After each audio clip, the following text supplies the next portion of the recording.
আচ্ছা, জীবনে কখনো কোনো মৃত ব্যক্তিকে গোসল করিয়েছেন?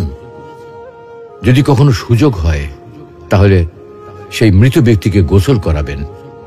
তখন খুব কাছ থেকে দেখবেন মৃত মানুষের দেহটা কতটা অসহায় লাগে, মৃত্যুর পরে মানুষের দেহ কতটা ভয়ের কারণ হয়ে দাঁড়ায়।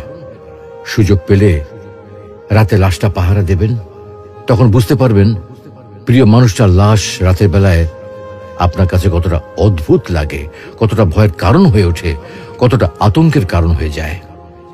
সুযোগ পেলে মৃত ব্যক্তির শরীরে একটু হাত লাগিয়ে কিছুক্ষণ তার স্পর্শ নেবেন। আপনি তখন উপলব্ধির সুযোগ পাবেন এই পৃথিবীতে বিশাল প্রভাব প্রতিপত্তি মৃত্যুর পরে কতটা নির্যাতনের রূপ নেয়। সুযোগ পেলে আপনজনদের লাশ কবরে নামাবেন খুব আগ্রহ নিয়ে।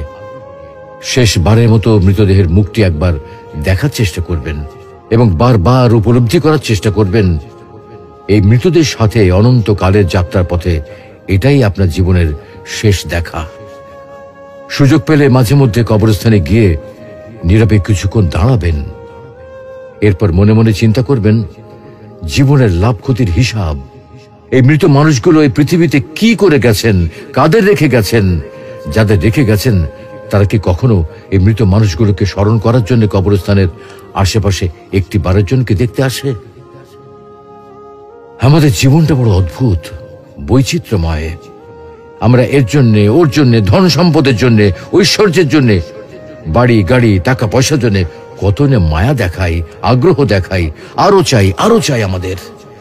অথচ এই জীবনে আমরা মৃত্যুর কথা না ভেবে, পরকালের জবাবদিহির কথা না ভেবে কিভাবে আরো সম্পদ অর্জন করতে পারি সেই চিন্তায় বিভোর থাকি।